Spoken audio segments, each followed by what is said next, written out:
सभापति महोदय, आपने मुझे राज्यपाल महोदय के अभिभाषण पर बोलने का मौका दिया, इसके लिए धन्यवाद। राज्य सरकार ने झूठ का सहारा लेकर के और जिस प्रकार से महामहिम महोदय के मुख से जो झूठी बात करवाई है उसकी निंदा भी करता हूँ, उसके विरोध में मैं मेरी बात करता हूँ। इस अभिभाषण में सरकार ने गरीबों को मुफ्त जांच व इलाज के लिए बात कही है, पर सच्चाई है कि जो व्यक्ति इलाज कराने जाता है उसकी कुछ शिक्षकों द्वारा बाहर की दवाइयाँ जांच ली जाती है। सरकार इस पर ध्यान नहीं दे रही है, लोग बाग ला रहे हैं और जांच के पैसे इतने होते हैं कि बाहर ज़्यादा खर्च करना पड़ता है। मुख्यमंत्री चिरंजीवी स्वास्थ्य योजना के तहत अभी ऐसी बहुत सी आम व छोटी बीमारियां जिसके इलाज चिरंजीवी स्वास्थ्य बीमा के तहत नहीं होती, और यदि कोई बीमारी से ग्रस्त होता है तो दूसरे शहर इलाज में जाता है तो बीमे की राशि के अलावा उसे लाखों रुपए खर्च अन्य चीज़ों पर खर्च करने पड़ते हैं, जांच में खर्च करने पड़ते हैं, जिसका उसमें कोई क्लेम नहीं मिलता, प्रावधान नहीं है। उस मरीज को मुख्यमंत्री सहायता से कोई राहत नहीं दी जाती, उसे उस पर कर्ज हो जाता है। आपके माध्यम से मैं ये कहना चाहता हूँ कि कोरोना काल में CHA जो एक पोस्ट इन्होंने सृजित की थी उस पर काफ़ी बेरोजगारों लगाया था, परंतु कोरोना काल में तो उन्होंने काम किया, परंतु अब उनको वो दर की ठोकरें खा रही है। उनको परमानेंट करने का प्रावधान करें। आप आयुष शिक्षा को बढ़ा देने की बात कर रहे हैं, जबकि रावसर में आयुर्वेदिक औषधालय लंबे समय से बंद पड़ा है। एक शिक्षक होने के बाद में SDO हेडक्वार्टर है, फिर भी उसको डेपुटेशन आने जगह लगा दिया है और रावसर का औषधालय आयुर्वेदिक औषधालय बंद पड़ा है। मेरी सरकार से मांग है कि CSC में गर्भवती महिलाएं जाती है, उनके हर महीने 2 महीने 3 महीने में जांच होती है, परंतु उस गर्भवती बहन के लिए अल्ट्रासाउंड की CSC में कोई व्यवस्था नहीं है। और पीलीभंगा और रावसर में गोलूवाड़ा में और डबली में कोई न होने के कारण से हनुमानगढ़ जाना पड़ता है, जिसके कारण से अतिरिक्त आर्थिक भार भी पड़ता है और उस बहन की तकलीफ भी होती है। आपसे मैं निवेदन करना चाहता हूँ, आपने जो हमारे साथ भेदभाव किया उसके बारे में आपको बताना चाहता हूँ कि मेरे 4 CSC है, पीलीभंगा, रावसर, गोलूवाड़ा, डबली। आपने बार बार मैंने मांग की है, बेड बढ़ाने की मांग की है, पर आपने अभी तक वहाँ बेड नहीं बढ़ाए है और न ही रिक्त पड़े चिकित्सकों की भर्ती की है। पैरा संख्या 41 में ग्राम सेवा सहकारी समितियों की आपने बात की है, परंतु आज ग्राम सेवा सहकारी समितियों के भवन का निर्माण नहीं हो रहा है, उनमें 4 दीवारी का निर्माण नहीं हो रहा है। पर जिस प्रकार से हनुमानगढ़ जिले में मैंने पहले भी बताया था, पर आज फिर निवेदन करना चाहता हूँ कि इन सहकारी समितियों की जांच कराई जाए। काश्तकारों के साथ धोखाधड़ी हो रही है, उनका धन हड़पा जा रहा है और गबन हो रहे हैं, जैसे अरदासवाड़ी में हुआ, जैसे रतनपुरा संगरिया में हुआ। और अरदासवाड़ी की तो जांच कलेक्टर साहब और SDM साहब के सामने बात रख दी है, पर फिर भी उनको सही ढंग से उनकी बात नहीं सुनी जा रही है। ऐसे गबनों के इस संस्था से बचाया जाए ताकि संस्था सुरक्षित रहे। अध्यक्ष महोदय, कृषि कनेक्शन की बात की जाए तो अभी तक लंबित आवेदनों की संख्या सैकड़ों से ऊपर है, जिस पर विभाग के मात्र जवाब रहता है और अभी डिमांड निकल रहा है 2013 से लंबित पड़े हैं। सरकार द्वारा कृषि कनेक्शन हेतु कनेक्शन की स्कीम चालू की, उसमें किसानों की डिमांड राशि तो बढ़वा ली है, परंतु कृषि कनेक्शन अभी तक नहीं हो रही है। आप द्वारा ढाणियों में विद्युत कनेक्शन की योजना सुचारू नहीं है, सिंगल ढाणियों में कनेक्शन नहीं हो रहे हैं। जो आपने नई योजना चालू की थी, पहले आओ पहले पाओ, उसकी सारी राशि जमा करा दी है, फिर भी उनके कनेक्शन नहीं हो रहे हैं। पर महोदय, मैं आपके माध्यम से ध्यान देना चाहता हूँ, विद्युत सुधार हेतु खेदाश्री, बेरोसरी, बडोपल, नूरपुरा 33 kV जैसे स्वीकृत हुए थे, तथा केंटियो पीलीभंगा में 400 kV ग्रिड सबस्टेशन स्वीकृत हुए, पर आज तक उसका कार्य शुरू नहीं हुआ है। बेमौसमी घरेलू लाइट का LD कट लगाया जाता है, जिसके कारण से पढ़ने वाले बच्चों को, माता और बहनों को शाम को खाने बनाने में कम परेशानी होती है, इसलिए उस LD कट को रोका जाए। सभापति महोदय, लंपी जैसी गंभीर बीमारियां से गौ माता पर प्रकोप आया, परंतु इसके इलाज के लिए पंचायत हेडक्वार्टर पर उप स्वास्थ्य केंद्र नहीं है। अतः मेरा आपसे निवेदन है कि हर पंचायत हेडक्वार्टर पर उप स्वास्थ्य केंद्र खोला जाए।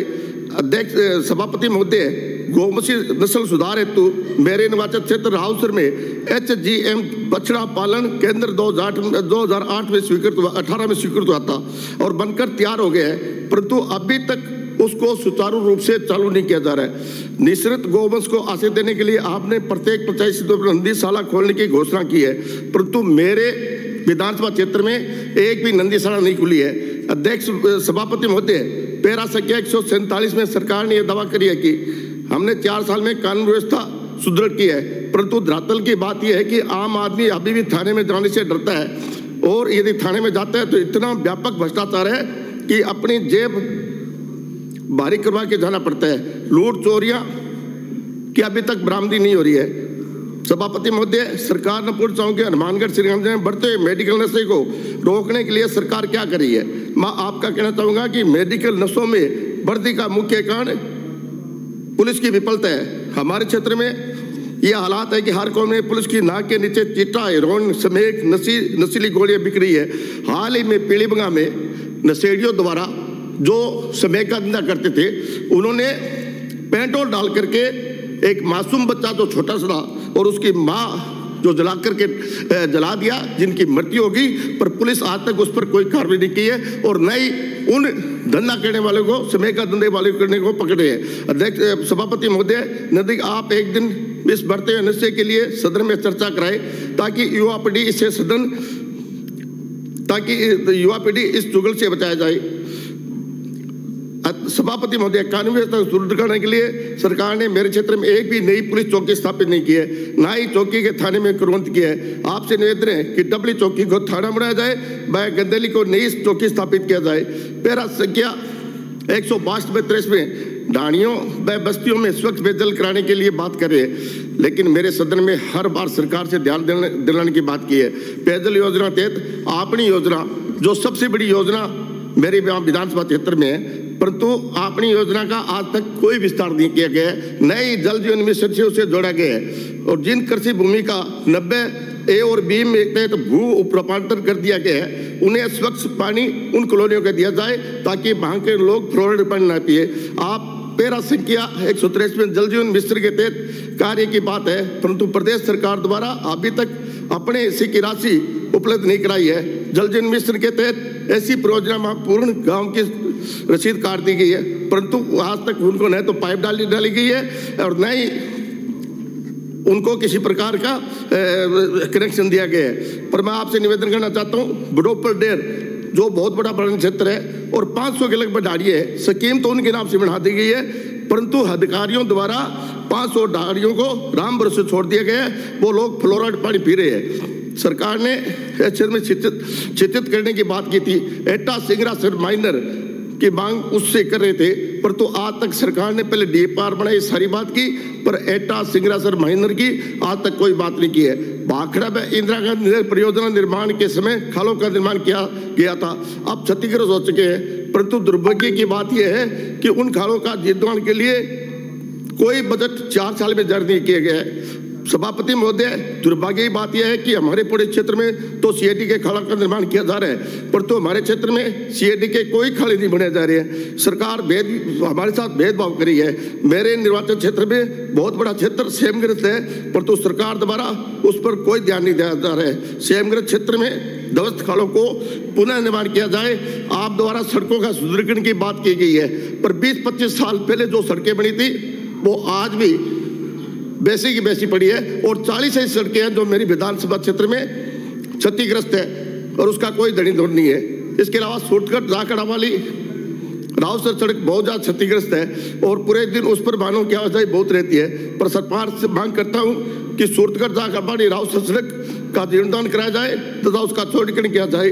चाहिए से गंदेली सड़क को चौड़ीकरण किया जाए और डिंगा भागसर 26 फीट सड़क को भी चौड़ीकरण किया जाए। सभापति महोदय, प्रधानमंत्री सड़क योजना के तहत PBN नहर से लिखवीसर खरलिया सड़क के आदेश हो चुके हैं। 16 PBN नहर से गोलूवाड़ा तक के आदेश हो सकते हैं। परंतु राज्य सरकार प्रधानमंत्री सड़क योजना को रोक रखा है, उसको स्वीकृति जारी करे ताकि वो सड़क बन सके, मतलब सही हो सके और आम आदमी को चलने का उसका लाभ मिल सके। इसके साथ साथ प्रत्येक विधानसभा क्षेत्र में आपने 10 करोड़ की मिसिंग लिंक में नॉन पैचेबल सड़कें दी थी, पर उसमें हमारे साथ भेदभाव किया गया है, पर अधिकारियों द्वारा मनमर्जी करके वो सड़कें ऐसे स्थानों में बना दिया जिस प्रकार से अपना अधिकार जमा करके और हमारे साथ नाइंसाफी की है। जिस प्रकार आपने पैरा संख्या 166 में महात्मा गांधी माध्यम विद्यालय खोल दिए, परंतु विद्यालय तो आपने खोल दिए, विद्यालय के अंदर न तो टीचर है, न शौचालय है, न भवन है। ऐसे विद्यालयों के राम भरोसे चल रहे हैं और उन बच्चों के भविष्य के साथ खिलवाड़ हो रहा है। और मैं आपसे निवेदन करना चाहता हूँ, आपने प्राइमरी स्कूल एक भी नहीं खोला, जबकि प्राइमरी स्कूल की आवश्यकता है। आपने कोरबंद किए, पर प्राइमरी स्कूलों की जहाँ जरूरत है वहाँ खोलने चाहिए। और मेरी विधानसभा क्षेत्र में ऐसे कई जगह है जहाँ प्राइमरी स्कूल की आवश्यकता है। आपने पैरा संख्या 161 में प्रत्येक छात्र को 2 ड्रेस में 200 रुपये प्रति छात्र सिलाई के लिए बात कही है, परंतु एक ड्रेस के 500 रुपये लगते हैं। उस गरीब के साथ मजाक मत करिए, उसको पूरे पैसे दीजिए। पीलीबंगा उपखंड में जो उपखंड क्षेत्र है, राजकीय विद्यालय नहीं है, महाविद्यालय नहीं है, अतः आपसे निवेदन करना चाहता हूँ पीलीबंगा गोलूवाड़ा डबली कस्बे में महाविद्यालय स्थापित किया जाए ताकि वहाँ के बच्चों को शिक्षा मिल सके। इसी प्रकार आपने कहा कि हम उपखंड कार्यालय बहुत खोल दिए, पर उपखंड कार्यालय को खोल दिए जो पुराने हैं, उन उपखंड कार्यालयों में वहाँ के जो सब डिवीजन मजिस्ट्रेट है, एसडीएम है, वो खाद्यान्न कार्ड नहीं दे रहे हैं, जिसके कारण आम आदमियों के साथ कुठाघात हो रहा है और लोग काफी वर्षों से अपनी खाद्यान्नों के लिए लड़ाई लड़ रहे हैं। मेरे क्षेत्र में खाद्य सुरक्षा के लिए एक भी नाम नहीं जोड़ा गया, उनको जोड़ा जाए। और मैं आपसे निवेदन करना चाहता हूँ, एक मिनट साहब, एक मिनट। पैरा संघ नगर विकास की बात की गई है, परंतु शहरों में सफाई की व्यवस्था बिल्कुल नहीं है। और रावसर शहर में 8 दिन तक पानी खड़ा रहा, परंतु उसकी पानी निकासी की व्यवस्था नहीं है। प्रशासन शहरों संघ में पेटे बनाए गए थे, पीढ़ी दर पीढ़ी पट्टे बनाए गए थे, पर वो नहीं बने। सरकार नगर मित्रों के नाम से दुकान खोल दी, जिसके कारण से नगर मित्र दलाली करने लगे हैं। सरकार 501 रुपये पट्टे बनाने की बात की थी, पट्टे नहीं बन रहे हैं। पीलीबंगा नगर पालिका में ऑनलाइन टेंडर की बजाय ऑफलाइन टेंडर बोलने का समय दिया, इसके लिए बहुत बहुत धन्यवाद। जय भारत, जय।